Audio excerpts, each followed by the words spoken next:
ముఖ్యమంత్రి రేవంత్ రెడ్డి గారు ప్రతి ఒక్క గ్రామంలో, ప్రతి ఒక్క మండలాల్లో, ప్రతి ఒక్క జిల్లాలో స్కూళ్ళను అభివృద్ధి చేయాలని ప్రత్యేక శ్రద్ధ తీసుకుంటూ ఈనాడు ఒక 600 పోస్టులు, టీచర్ పోస్టులు కూడా ప్రభుత్వ పరంగా ప్రకటించడం జరిగింది.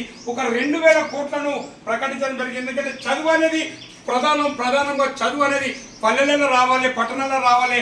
అందుగురించే ఒక 2000 కోట్లను ఇచ్చి అద్భుతంగా ఉద్యోగ భద్రత కల్పించి ఈ విధంగా స్కూళ్ళని డెవలప్ చేసిన ఇక్కడ కూడా 4 కోట్ల రూపాయలు 4 లక్షలు ఈ ఊరికి. ఏ ఊరికి? మేకలగట్టు ఇచ్చినందుకు మా ముఖ్యమంత్రికి మనం మేకలగట్టు గ్రామం నుంచి ఇక్కడ ప్రత్యేక వందనం తీసుకుని మమ్మరం ఇక్కడికి డిపిఆర్ఓ గారి ఆధ్వర్యంలో కలెక్టర్ గారి ఆధ్వర్యంలో నేను ఇక్కడికి రావడం జరిగింది. మేడం, ప్రతి ఒక్కరు మీరు కూడా చెప్తున్నారు. ఎందుకంటే మొన్ననే రేవంత్ రెడ్డి గారు కూడా చెప్పడం జరిగింది. 10 మంది పిల్లలు ఉంటే 9 టీచర్లు ఉన్నట, 9 టీచర్లు ఉన్న కాడ 5 పిల్లలు ఉంటారా. అందుగురించి మీరు స్ట్రెంత్ కూడా పెంచడానికి మీరు కూడా గొప్పగా మీరు సబ్మిట్ చేస్తున్నారు. మీరు కూడా ప్రత్యేక వందనం మేడం. చిన్న కథ నాన్న. బడి గంట మోగింది పిల్లలు, బడి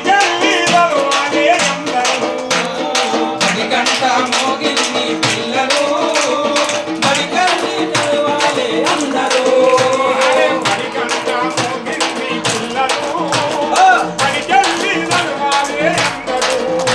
చదవాలి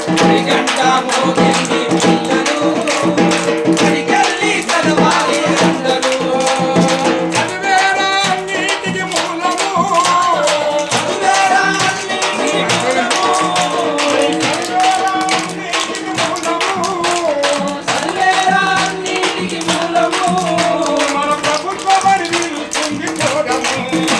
బడి గంట మోగింది పిల్లలు, బడి చదవాలి అందరూ. అందరూ